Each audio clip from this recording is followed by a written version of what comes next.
Bom, gente, o Zoom ele só grava 40 minutos. Então, já foram 40 minutos. Aí eu vou gravar 40 minutos novamente pelo Zoom, porque aí dá o horário de 2 aulas, né? Que é o horário de vocês, tá? Então, vou continuar de onde eu parei.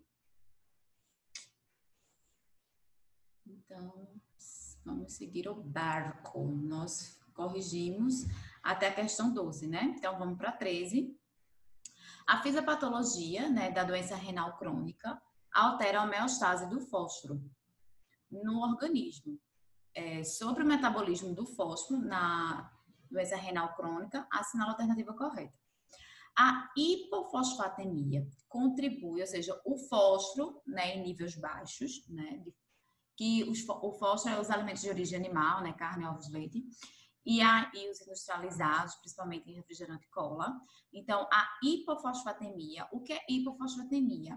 Tudo que termina em IMI é no sangue. É quando eu tenho pouco fósforo, né, no sangue, né? Contribui para o desenvolvimento do hiperparatiroidismo secundário a DRC, ou seja, o PTH aumentado. Gente, o paciente o paciente de doença renal crônica, naturalmente, ele tem o PTH alto, né? Então, ele tem esse hiperparatiroidismo. Então, o PTH dele está alto. E o que é que faz esse PTH ficar mais alto ainda?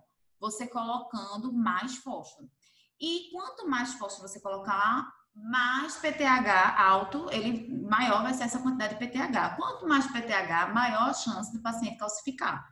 Tá? Então, tá falso. Se eu tenho pouco fósforo na corrente sanguínea, eu vou ter uma hipoparatiroidismo, né? Ou seja, uma diminuição do PTH, tá? Então, tá falso, ela que é a correta. A ação do paratormônio permite que o fósforo se mantenha dentro da faixa de normalidade, até que a taxa de filtração glomerular atinja valores inferiores a 25 ml por minuto. Vamos deixar esse stand-by, tá? Extremamente decorativo isso aqui, mas vamos lá. Se a gente consegue fazer para eliminação. O controle dietético da ingestão de fósforo deve ser iniciado apenas para aqueles pacientes com fósforo sérico acima do normal. Não. O controle de fósforo é sempre independente dos valores séricos, se o fósforo está alto ou baixo no sangue. Então, sempre na doença renal crônica, eu vou estar controlando potássio, vou estar fósforo, cálcio, né, e sódio. Então, esses 4 micronutrientes, eles vão ser controlados, independente se eles estão normais ou não, e a gente vai ter que controlar isso no paciente, tá? Através da ingestão de alimentos. Então, tá falso, porque a gente deve controlar, não é apenas nessa situação, não, é em todas as situações. No estágio, né, de DRC 3 e 4, né, que aí é um estágio, né, que ele tá bem abaixo aí de 50, né, de 30, né, de taxa de filtração glomerular. A ingestão de fósforo pode atingir até 800 miligramas, gente, de forma nenhuma. Esse 3 e 4 ainda é tratamento conservador. O 5, que é o dialítico, tá? Deixa eu mostrar aqui para vocês, tá vendo? O estágio 5 já é o dialítico. Os demais estágios é tratamento conservador. Então, aqui, né? Então, ele fala que no estágio de conservador, né, que ele está no 3 e 4, a ingestão de fósforo deve atingir 800. Não, a ingestão é 700. A recomendação de fósforo é 700 miligramas. Agora, se ele tivesse fazendo diálise, aí seria 750. Então, mesmo assim, estaria falso. Tá? Essa assertiva aqui dele. Os alimentos que mais contêm fósforo são aqueles que apresentam teores de proteína menor. Eita! Fácil demais essa questão, viu? Proteína não, gente.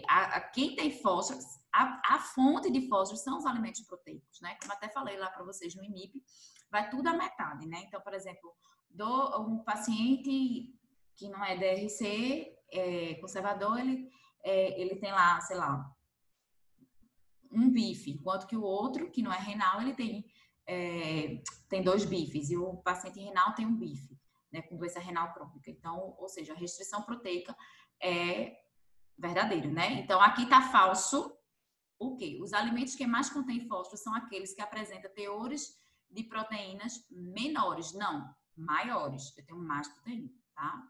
Daí a dificuldade do controle dietético. Graças a Deus, né, minha gente? Porque, vê, esse paciente a gente não restringe proteína, a gente diminui proteína, a gente diminui cálcio e a gente diminui fósforo. Então, quando você diminui proteína, você entende que você consegue diminuir o fósforo também ao mesmo tempo e, por contrapartida, o cálcio, né? Então, graças a Deus, eles são as mesmas fontes. Já imaginou fontes diferentes? Ou seja, o paciente não ia comer nada, né? Coitado. Vamos lá. 14ª questão tem assim: a hiperfosfatemia é uma condição relativamente frequente nos pacientes em tratamento por hemodiálise. Contribui para a hiperfosfatemia nesta condição, né? Então, o que é hiperfosfatemia, gente? O que é que está alto na corrente sanguínea? O fósforo. Então, o que é que leva o fósforo a ficar alto, né? Necessidade proteica elevada, né? Então, a proteína aí, os outros ela inventou da cabeça dela, né? Então, o que é que aumenta o fósforo, gente? Né? O que é que vai aumentar é a proteína elevada, né? Então, o excesso de proteína é que vai aumentar o fósforo. Então, facílima a questão. 15, né? A anemia é uma das principais alterações do paciente em hemodiálise. A causa principal, gente, é a deficiência de eritropoetina. Então, nas adrenais no rins, elas são responsáveis por produzir eritropoetina, né? Então, as células vermelhas. Então, a letra B aqui é a correta. Também tá fácil. E os outros não tem nada a ver com anemia, tá? Pode até ter situações que aconteçam na hemodiálise, né? Mas, por exemplo, elevados níveis de PTH tá aumentado, mas não tem nada a ver com anemia. PTH já é calcificação, então os outros não tem nada a ver, tá? Essa questão aqui, né? Paciente em hemodiálise deve controlar a ingestão de líquidos e sódio para evitar o ganho de peso entre uma diálise e outra, que é o peso intradialítico, né? Qual deve ser o ganho em peso máximo intradialítico, né, para pacientes em hemodiálise com relação ao peso C, tá, gente? Vê, aqui meio que uma casca de banana, né? Por exemplo, geralmente, o que é que a gente faz? As melhores recomendações. O paciente, entre uma diálise e outra, ele pode ganhar até 2 quilos. Então, tem a hemodiálise, aí ele faz a hemodiálise, aí depois a gente pesa ele, a gente chama de peso seco. Aí ele vai para casa. Isso na segunda. Quando for na quarta-feira, ele volta, pesa ele de novo.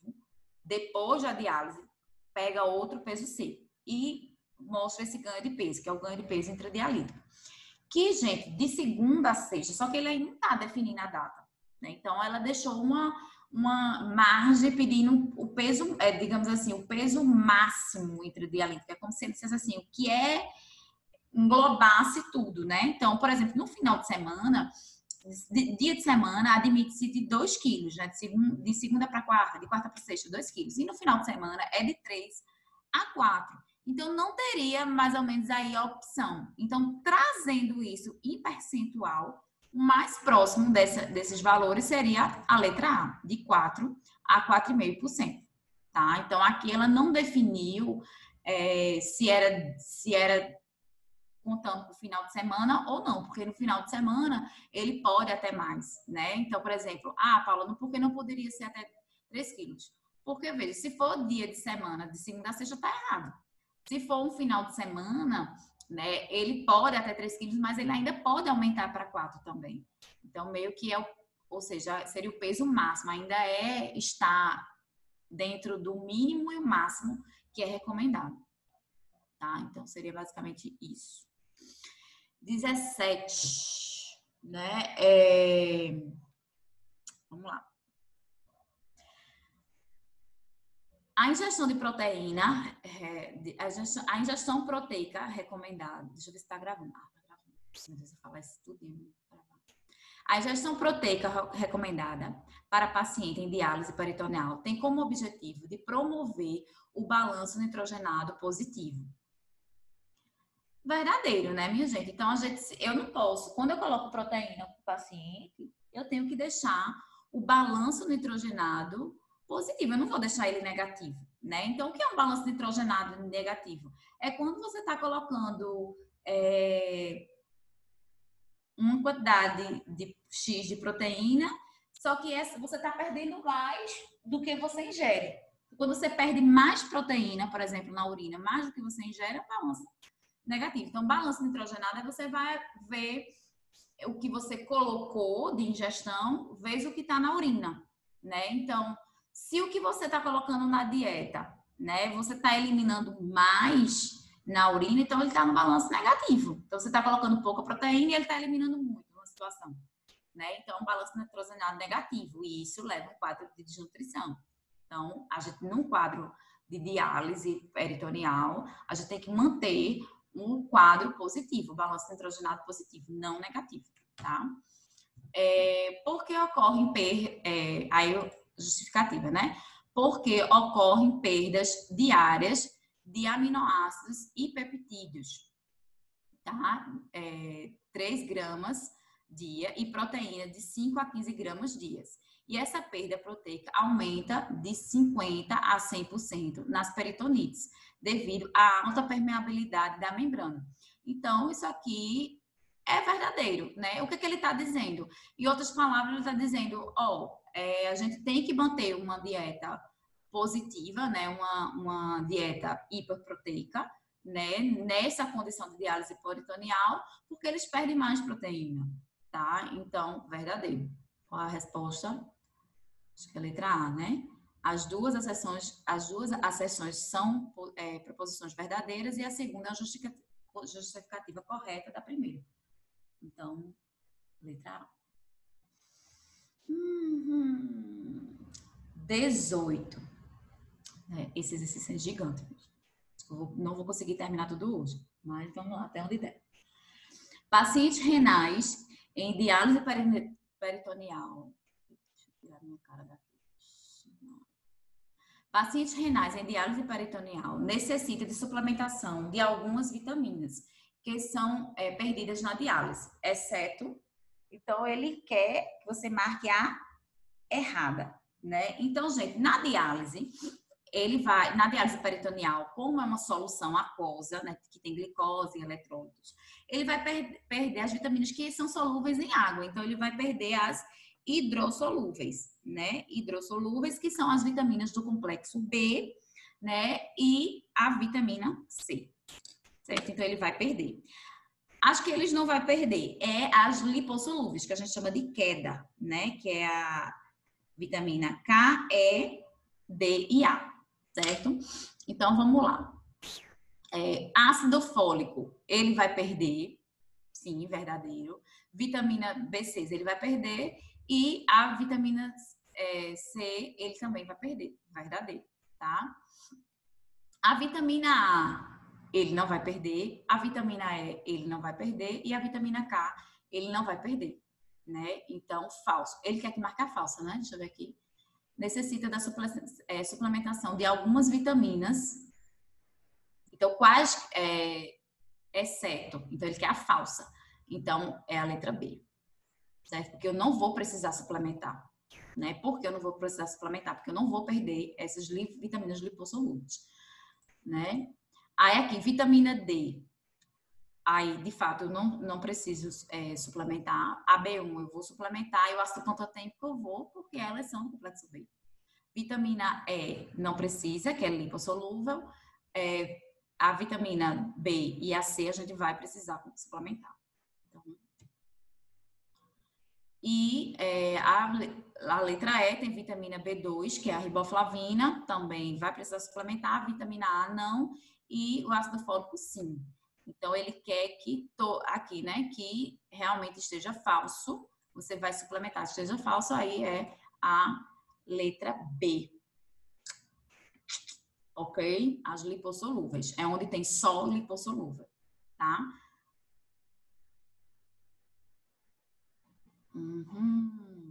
Gente, qualquer dúvida, se você não conseguiu entender, você pode perguntar lá no direct, tá? Então, pode, né, tirar dúvida, enfim, certo? Bom, 19. O tratamento da doença renal crônica envolve a participação de uma equipe multidisciplinar, com a participação efetiva do nutricionista desde o estágio 1 da doença. As orientações nutricionais devem ser individualizadas e a restrição alimentar de proteína é uma medida que tem como benefício. Então, ele está falando aí sobre o benefício de reduzir proteína, tá? A restrição, na verdade, aqui a restrição proteica aumenta a pressão intraglomerular, melhorando, como eu posso dizer, a filtração. Falso, né? Então, se eu faço uma restrição proteica, eu não aumento a pressão do glomérulo, eu diminuo. Então, a gente já respondeu uma questão sobre essa, né? Então, veja que a prova de resistência é eu digo a vocês, gente, para passar resolução do exercício. Beleza, tem que estudar o conteúdo? Tem. Até porque para você resolver o exercício, você tem que estudar o conteúdo. Mas, literalmente, é mais exercício, tá? Então, de fato, quando a gente viu a proteína, ela no glomérulo, né, ela aumenta a pressão no glomérulo. Então, se eu diminuo a proteína, se eu faço uma restrição proteica, a pressão vai diminuir e não aumentar. Então, a letra A, ela está falsa. Ela quer a falsa? Não, ela quer a verdadeira, né? Então, falso, tá? Aí tem, se eu diminuo a proteína do paciente, tá, eu consigo reduzir a produção de citocinas inflamatórias. Sim, né? Porque as citocinas inflamatórias, né, são, como eu posso dizer, são proteínas, né? Então, por exemplo, o fator de necrose tumoral, interleucina 6, 1, tudo isso são proteínas, que são citocinas inflamatórias. Então, elas são a base de proteína, né? Então, por isso que também numa dieta hiperproteica ou numa dieta inflamatória, a gente precisa de uma dieta hiperproteica. Qualquer inflamação, a dieta é hiperproteica, né? Como a gente já discutiu, gastrite, pancreatite, esofagite, tudo que termina em ite é a dieta hiperproteica, para justamente manter esse aporte. Então, se eu reduzo a proteína, né, faço uma restrição proteica, né, eu também vou conseguir reduzir a produção de citocinas inflamatórias, tá? Como, por exemplo, interleucina 1, 6, fator de necrose tumoral, tudo mais. Então, a resposta é a letra B. Aí tem ali, a restrição de proteína, eu reduzo o consumo de oxigênio em consequência da menor excreção de amônia e maior excreção de fosfato. Gente, se eu reduzo proteína, né, eu vou ter uma maior excreção de fosfato? Não, eu vou ter muito mais fosfato, né? Então tá falso. Contribui para a prevenção e tratamento do hipoparatiroidismo secundário, né, ao tratamento do paciente. Então, veja, independente, ele vai ter o PTH aumentado, né? Então, independente de qualquer coisa, ele vai ter esse PTH aumentado, né? Então, a proteína, ela pode ajudar de uma certa forma indireta, sim, mas o grande perigo, né, do PTH é mais o que? O fósforo e o cálcio, que ele veio justamente para regularizar esses minerais, tá? Prepara o paciente para a entrada em diálise, nada a ver, né? Na verdade, a gente está querendo que ele nem entre, né, em diálise, certo? Bom, aí tem a 20ª questão, que tem o distúrbio ósseo-mineral, né? O DOM é definido como um conjunto de alterações que ocorrem no metabolismo metabolismo mineral nos pacientes com doença renal crônica, cuja expressão histológica corresponde a... Gente, veja só, quando é como eu posso dizer? Quando é uma análise histológica, né, na histologia você não consegue visualizar, como eu posso dizer, PTH ou mineral, e você não consegue visualizar hormônio, tá? Então, assim, é só uma pegadinha mesmo. Então, análise histológica, você não consegue. Ah, Paula, mas não tem a ver, o doença renal controla os níveis, tem a ver com cálcio, com fósforo, PTH, vitamina D, tudo está relacionado, tudo isso aí está relacionado com doença renal crônica. Mas a análise histológica é só análise de tecido. Então, a letra correta é a letra C, osteodistrofia renal. Pegadinha geral. 21. As células responsáveis pela ativação do metabólico, que tem maior atividade de vitamina D, o 1,25 de hidroxicolecalciferol, estão localizados. Bom, gente, essa questão aqui, né, é uma coisa que você precisa ter em mente, que eu acho que eu falei na aula, mas se eu não falei, eu vou falar agora. Vê, a vitamina D, quando a gente tá lá na praia do Boa Viagem, se bronzeando, a gente recebe a vitamina D, né, pelos raios ultravioletas. Beleza. Só que essa vitamina D, ela está inativa, então ela precisa ser ativada 2 vezes. A primeira dela acontece no fígado, então ele recebe uma hidroxilação. A segunda acontece no rim, tá? Então veja, aqui é dihidro. Confere comigo, dihidro. Então, quantas hidroxilas ele tem? 2. Então, qual o local que ele recebeu essa dihidro? A segunda hidroxilação. Então, a resposta é rins. Agora, se só tivesse hidrocalciferol, aí seria fígado. Mas aqui tem dihidro, ou seja, 2 hidroxilações, né? Que é oxilação é quando a vitamina D vai receber o OH, tá? Então é exatamente isso. Quando a câmera, gente, a única coisa que eu não gosto no zoom é essa câmera. OH, oxigênio e hidrogênio. Aí tem os tipos de ira, né? Uma questão sobre os tipos de ira.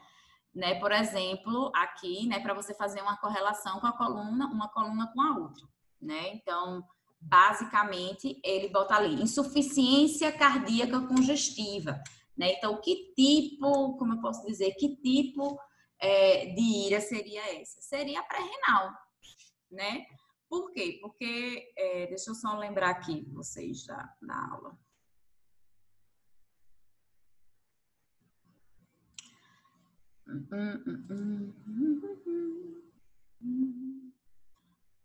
Aguda, faz um renal aguda.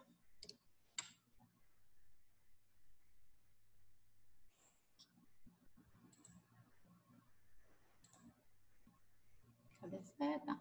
Bom, a ira, ela pode ser pré-renal, pode ser renal ou pós-renal. Lembra disso na aula? Se não, volta lá o slide. Voltar para a aula de renal, de lesão aguda.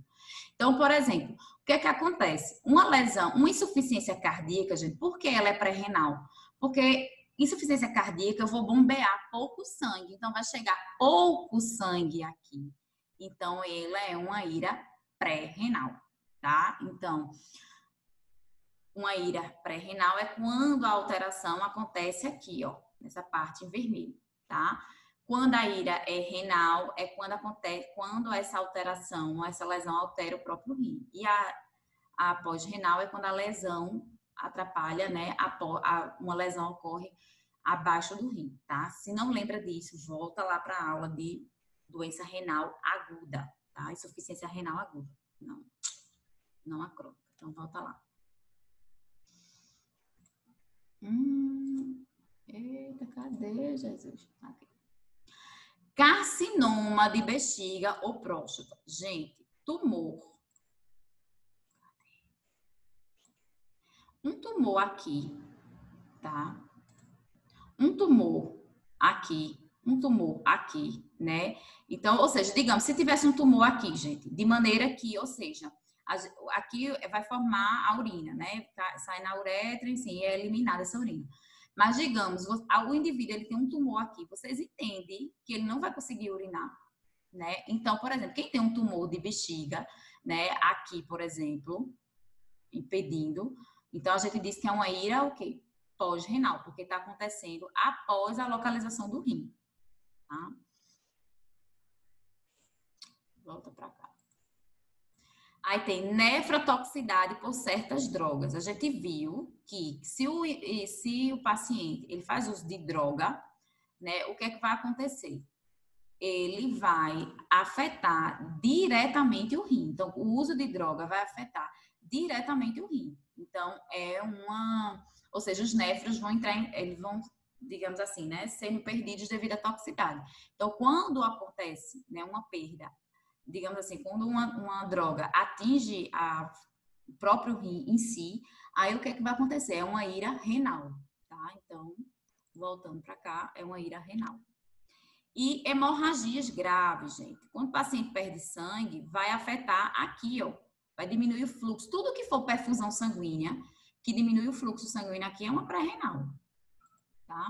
E a outra é cálculo na uretra. Gente, um cálculo aqui, ó. Um cálculo aqui vai impedir a saída, né, da urina, tá? Então, é uma ira pós-renal.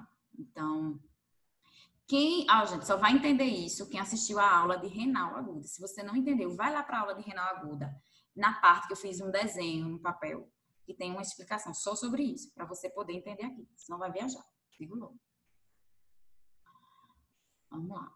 Então, 22, qual é a correta? Gente, letra B. Tá? Então, vamos lá para 23. Então, é novamente um paciente com IRA, né, insuficiência renal aguda.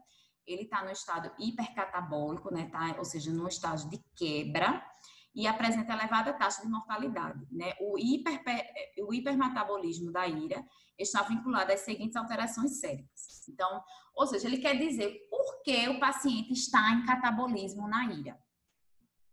Aí tem aí níveis normais de catecolamina, jamais no Brasil. Catecolamina, gente, é adrenalina, noradrenalina, epinefrina. Isso, gente, são hormônios catabólicos, né? Uns chamam de hormônios, outros como neurotransmissores, mas eles são catabólicos. Quando ele está aumentado, é porque o paciente está perdendo músculo, está em catabolismo, está perdendo músculo, enfim, está perdendo gordura, está em quebra. Redução do glucagon, jamais. Um paciente que está em catabolismo, né? Lembre-se que a IRA, o paciente está em hipercatabolismo. E o glucagon reduzido, não, ele vai estar aumentado, porque ele é catabólico. Redução de protease e níveis elevados de corticosteroides, verdadeiro. Tá, mas aqui tá falso. Níveis reduzidos de catecolaminas, falso, pelo amor de Deus. Níveis normais de catecolaminas, falso. Né? Não tá muito falso. Tá falso. Níveis elevados de catecolaminas, isso, verdadeiro. O glucagon, que também é um hormônio de quebra, vai estar aumentado. Aumento das proteases, sim, porque está quebrando lá os músculos. E níveis elevados de corticosteroides também. Então, verdadeiro. Aqui, ó, gente, redução de glucagon. Não, gente, o glucagon é um hormônio catabólico. Glucagon, cortisol, adrenalina, noradrenalina, tudo isso é catabólico, tá? Então, letra D.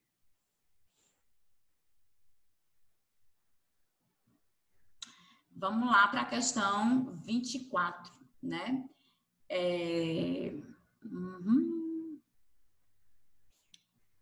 Sobre as causas da desnutrição na insuficiência renal aguda, né? Então, o que é que pode levar, né? Então, como ele perde a função renal, gente, abrupta de maneira, né, rápida, nas primeiras 48 horas, pode, aí, número 1, pode levar a um quadro de uremia? Verdadeiro. Uremia é quando você tem o excesso de ureia na corrente sanguínea. Você não vai estar como eu posso dizer, eliminando essa ureia, né? Então, ela acumula, né? Então, o rim não está filtrando e eliminando na urina, então fica lá. Essa ureia na corrente sanguínea gera um quadro de uremia.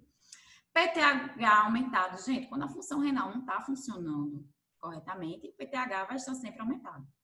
Acidose metabólica, sim, né? Por que acidose metabólica, gente? Esse paciente, ele vai ter um acúmulo de potássio, né? Isso leva a uma acidose metabólica, né? Ele vai ter um descontrole, né? Uma maior liberação de CO2, então ele entra, sim, no processo de acidose metabólica. Alterações hidroeletrolíticas, sim, né? Acabei de falar, sódio, potássio, também. E catabolismo aumentado, também. Então, a resposta correta aí do 24 é o quê? Deu tudo, né? Verdadeiro. Então, 24 aí, letra A. Pós-transplante, né? Uma questão de pós-transplante. Os corticosteroides fazem parte da terapia imunossupressora.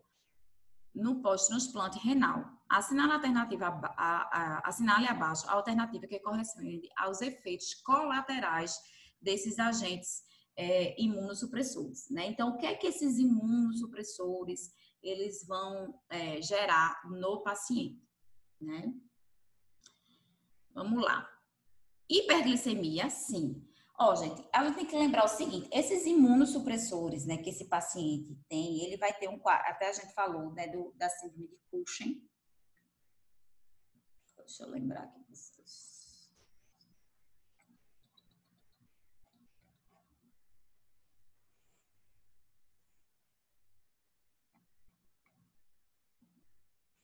Ó, gente, aqui são algumas até medicamentos que o paciente, né, que faz o transplante renal, ele usa, né? Tem ali ciclosporina, tracolimus, né? Tem aqui o azatioprina, né? O micofenolato, mofetila, né? Então, moromonab, chama um trava-língua, globulina antimocítica, sirilimus. Então, esses medicamentos, o que eu mais vejo é esse ciclosporina e o tracolimus, né? Então, esses medicamentos, é como eu falei para você, ninguém morre, né? Ninguém é uma palavra muito forte, mas muito difícil alguém morrer de transplante renal, porque os medicamentos, os imunossupressores fazem com que esse rim ele não seja rejeitado. Então, o que é que acontece? Agora, o grande problema do paciente renal, lembra que eu disse a vocês que depois de um mês a dieta dele é toda norma proteica, norma calórica, ele tem uma vida normal. Só que o grande problema é que esses medicamentos têm muito o quê? Cortisol. E aí dá aquelas chamadas síndrome de Cushing, né? Que aí, gente, nada mais é que uma síndrome metabólica. Quando o paciente tem obesidade, hipertensão, né, diabetes, né? Então, todas essas doenças, dislipidemia, coloca todas essas doenças cardiovasculares, coloca tudo junto. Então, esse paciente, ele acaba desenvolvendo o que a gente chama de síndrome de Cushing, que é quando tem esse distúrbio total, tá? Aí, vamos lá. Então, o paciente que faz uso, né, dessa ciclosporina, por exemplo, nessas das tracolimas, né, por exemplo, que são imunossupressores, o que é que esses imunossupressores vão levar após o transplante? Hiperglicemia, com certeza, por isso que muitos deles se tornam diabéticos depois que fazem o transplante renal. Síndrome de Cushing, que é aquela figura que eu acabei de mostrar para vocês, né? Que é que é o corcova de búfalo, né? Hipertensão, obesidade central, tudo isso por conta, né, da ciclosporina e da tracolimus, né?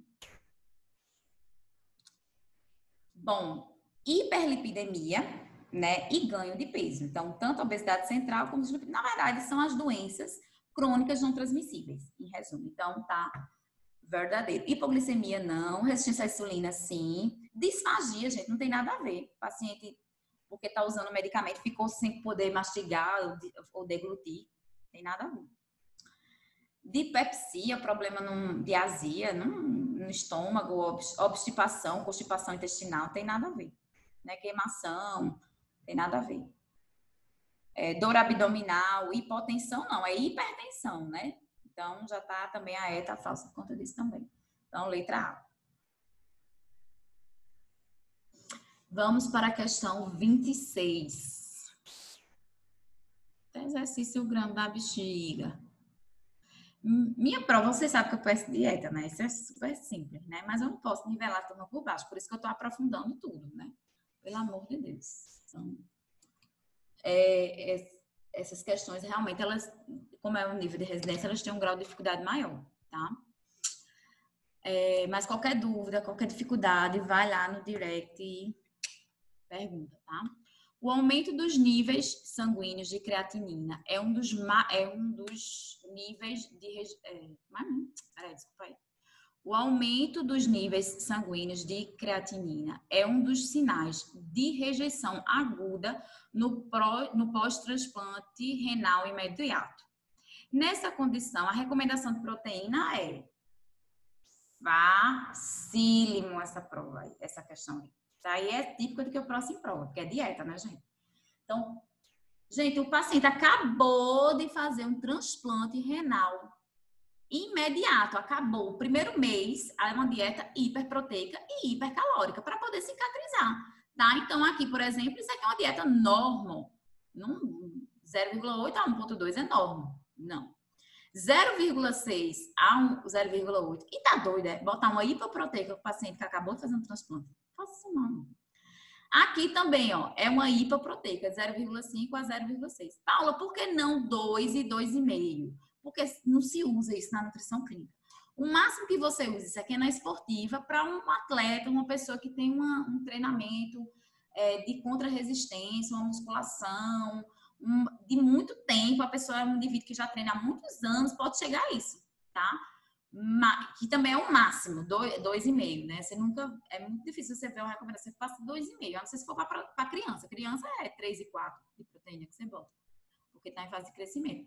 Mas na nutrição clínica, o máximo de hiperproteico que você coloca é 2, né? Quando o paciente está bem desnutrido, você chega a 2 gramas por quilo de peso, tá? Então, letra B.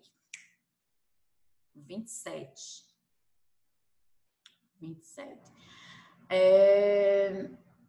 Qual das alternativas abaixo não é uma recomendação adequada para um paciente que recebeu um transplante de rim em uso de imunossupressores, ciclosporina, lembra que eu falei na questão anterior, né, uma anterior a essa, e apresenta queixas de náuseas, vômitos e anorexia. Então, ele faz o uso de imunossupressor, né, que leva a todo esse quadro de síndrome de Cushing, e ele ainda tem, né, queixas de náuseas, vômitos e anorexia. Coitado.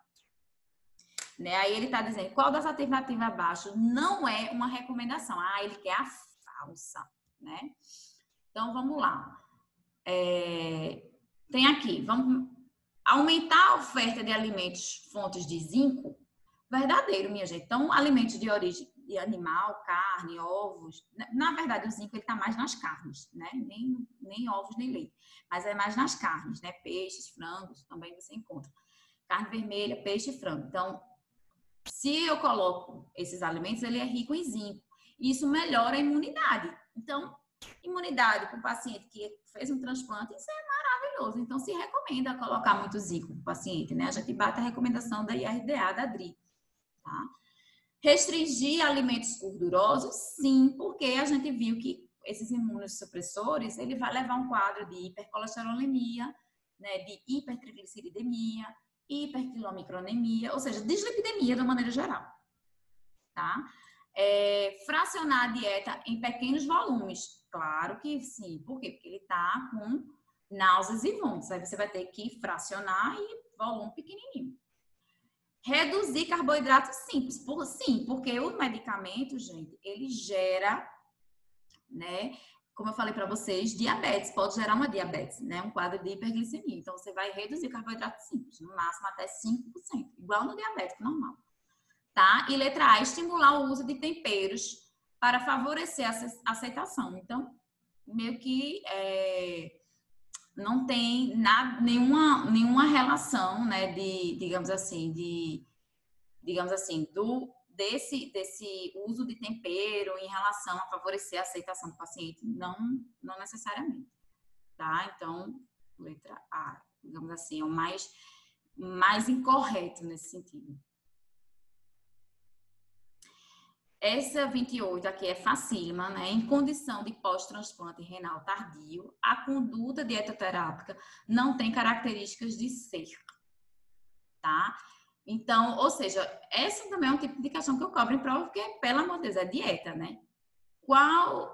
Como é que deve ser a dieta no paciente no pós-transplante tardio? Cuidado para não confundir, tá? Aqui é imediato, transplante imediato, é diferente do tardio, transplante tardio. No transplante tardio se indica uma dieta normal, né? Tudo normal. Aí tem ali normoproteica.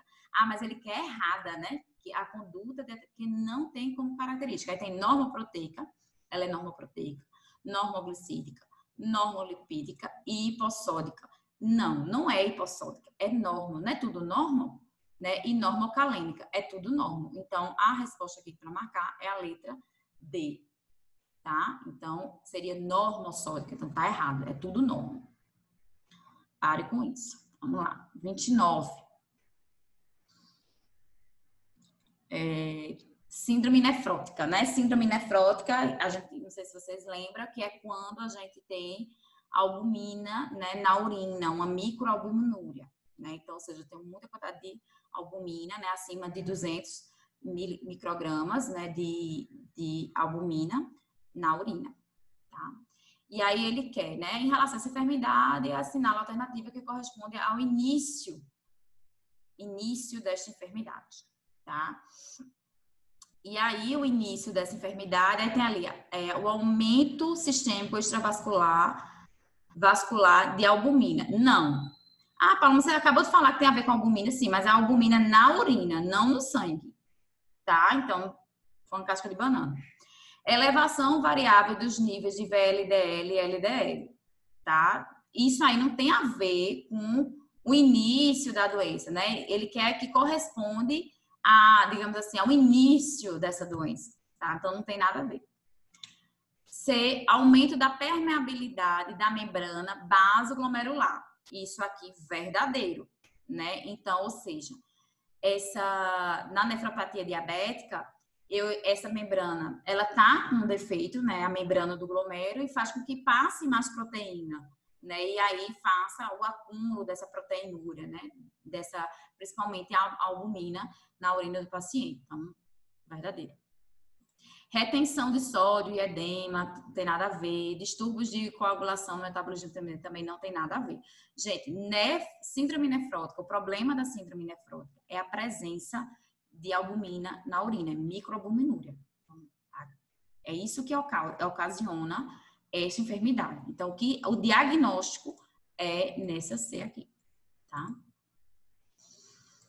Vamos lá. 30. Eu acho que eu vou parar nela, tá, gente? Porque, por conta da hora, porque só são 2 horas na verdade, nem de 2 horas, são 50 minutos em um, mais 50 minutos do outro, tá? E, enfim, esse exercício é gigante. Não dá para terminar hoje, não. E ainda vou gravar outra aula para outra turma, é babado. Tem mais 2 horas da aula do quinto. Enfim, dentre as manifestações clínicas abaixo, quais as características da síndrome nefrótica? Né? Também, digamos assim, né? É meio que uma repetição, né? Ele só está perguntando o que é que causa, né, essa síndrome nefrótica, né? Então, o que é que tem de manifestação, né? Edema discreto e hematúria, não tem nada a ver. Gente, síndrome nefrótica é microalbuminúria, a presença de albumina na urina. Então, aqui tem nada a ver com hematúria, não tem nada a ver com taxa de filtração glomerular, no ritmo, no fluxo plasmático renal também não tem nada a ver. Proteinúria, sim, né? Maciça e hipoalbuminemia. Ou seja, eu tenho pouca albumina na corrente sanguínea porque eu tô liberando essa proteína, que é a albumina, está sendo maciça na proteinúria. Ou seja, eu tenho muita proteína na urina. Verdadeiro, letra C. A necrose na síndrome nefrótica não tem nada a ver, né? Aumento dos níveis de escória nitrogenada também não tem nada a ver, tá? Nefropatia diabética, bota na cabeça. É microalbuminúria, proteinúria, tá?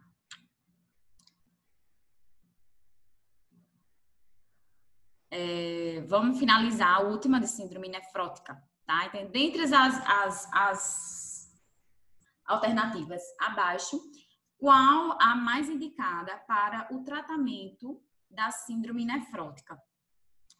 Bom, síndrome nefrótica, gente, é aquele menino inchado, né? Cheio de edema, é um menino cheio de edema, né? Na verdade. É o paciente em anasarca, né? Lembra dessa foto aqui? Deixa eu ver. Deixa eu colocar a foto dele.